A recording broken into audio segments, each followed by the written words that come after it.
Hi there, it's Karolyn Loncon, and I'm here to share a fun little fold card that has this great little fitted flap that I thought would be really fun to show you guys how to make today.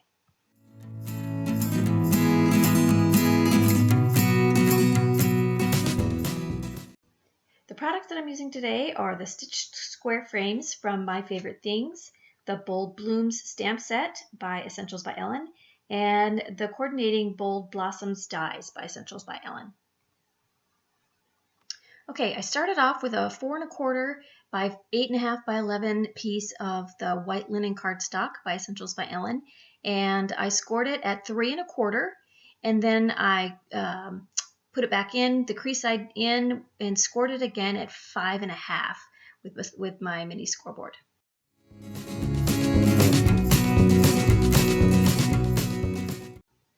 Next, I'm using the stitched square frames for My Favorite Things and an A2 size piece of the white linen cardstock again. And I'm going to die cut that twice, running it through my Big Shot and using the magnetic platform.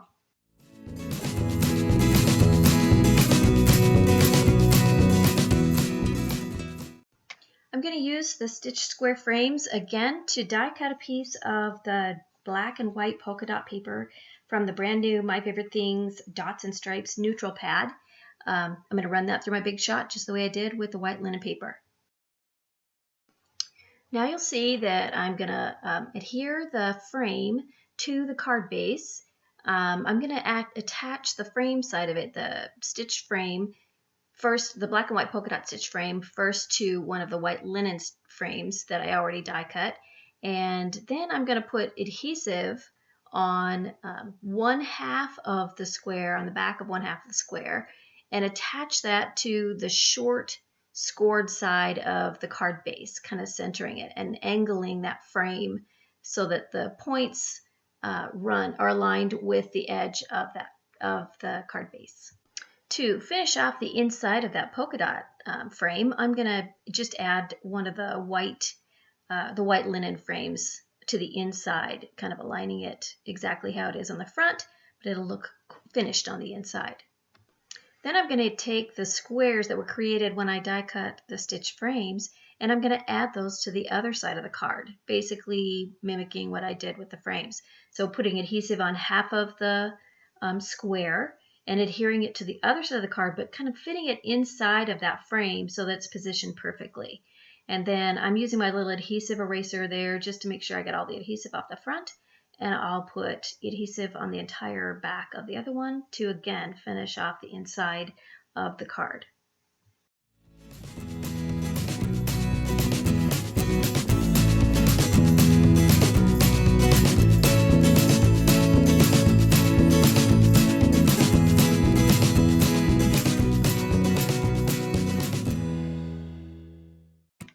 Next, I'm going to create a panel from some Solar White smooth Neenah cardstock, and I'm going to blend a few of the distress inks, starting out here with the mustard seed and one of the mini ink blenders, the round ink blenders that I love to work with, and some picked raspberry. I think that the way that these two colors blend together is amazing, and I thought it would be perfect for the rose. And I'll use this ink blended panel to die cut the blossoms, the rose blossom, and then I'll create another one for the leaves. So yeah, again, I'm ink blending, starting out with the mustard seed and then moving on to the picked raspberry and kind of going in a circular motion and creating a circle of color also, because I wanted to make sure that it looked as though it was more realistic in a round pattern rather than a straight pattern.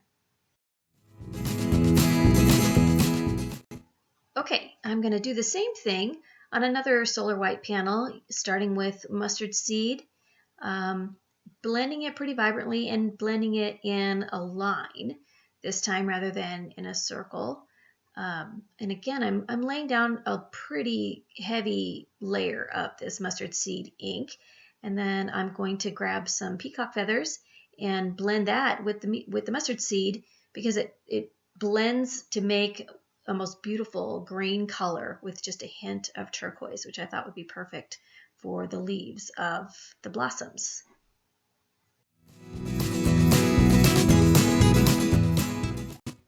I'm using the Bold Blossoms dies to create the rose bloom as well as the leaves. And you'll see I'm pulling them off the sheet here. And I'm going to lay the rose down onto the ink blended rose colored panel that I created blending the inks. And I'm going to run that through my Big Shot, die cut it. And then I'll run the leaves using the green panel that I created through my Big Shot as well. I just kind of position them on there so that they have a variation in color, and run them through the Big Shot, and then they'll be ready to go. Okay, now it's time to stamp the sentiment. So I'm going to use the Bold Bloom stamp set by Essentials by Ellen. This is a great stamp set. I'm going to use that Oh Happy Day sentiment, and I'm just aligning it on the card panel and then adhering it to my Martha Stewart stamp press. And I'm going to use the Onyx Black VersaFine ink because it's a pigment ink, so it actually stays wet long enough to heat emboss it. So I really like this ink. It's a good clean ink, and it's really, really dark. And I like the fact that I can stamp it in black and then heat emboss it in clear. So here I'm stamping it onto the card panel and kind of positioning it, which I love. One of the things I love about those Martha Stewart stamp presses is that I can position it, sort of hover over where I want to stamp it, and then press it down to stamp. So I'm getting ready to heat emboss it. Here I've got a piece of scratch paper that I've folded in half, and I'm going to put the panel inside there and sprinkle on my favorite clear embossing powder onto the sentiment and tap it off, and then just make sure that it's covered really, really well. And then I'm grabbing my heat tool and I'm going to heat emboss it. And normally I would put this on a board just to keep it flat, but this seemed to stay pretty flat, which actually made me happy. I hate it when they curve from heat embossing. So once that's done, it's on to the next step. Okay, after looking at how vibrant and how dark the black sentiment was, I felt like the black and white polka dot paper wasn't quite as dark. So I die cut another stitch frame from the black and white polka dot paper, and now I'm covering it with Versamark, and then I'm going to cover it with more of the clear embossing powder. And what that does is it actually intensifies the color of the paper, the pattern paper, and it will match better with the sentiment. So I covered it with the clear embossing powder, and now I'm heat embossing it with my heat tool. And I actually do this twice to just kind of give it a really good layer. And it makes for this really fun, glossy little frame that kind of adds some fun little interest and dimension that's sort of unusual and unexpected. Okay, so I'm just going to add some adhesive to the back of the glossy frame, and I'll just adhere it right on top of the other frame. I could have disassembled the whole thing, but honestly, this is just as easy, and it only wasted just one little frame, so it wasn't a big deal, and I really, really like the way that it looks next to the embossed sentiment and how it really kind of makes that color pop a lot better.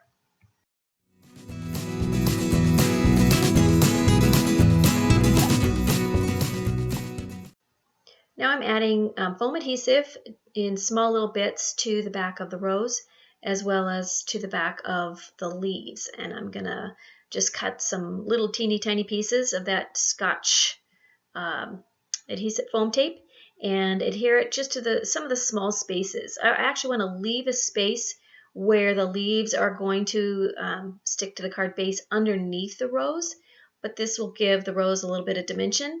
And then peeling off the release tape, and I'm just going to adhere it to the inside square of the frame. And again, positioning the one end of the rose that doesn't have any dimensional tape and sliding those leaves underneath. They also have dimensional tape on them. And you'll see here I'm pulling off the release tape, and then I realize there's a piece of foam tape on there that's getting in the way. So I just pull that off and stick those on. And then lastly, I'm adding some enamel dots from Doodlebug, the Beetle Black, I think they're called, just to kind of add some interest and attention to detail. Just those little details kind of actually make the difference between finishing a card and not finishing a card. And I love the enamel dots. They kind of go with the embossed frame as well as the embossed sentiment and just kind of add that extra little detail. So there you have it, that fun little fold card. Thanks so much for joining me in the classroom today. I hope you enjoyed this project, and I also hope that you'll give it a try. It's actually really, really fun to create.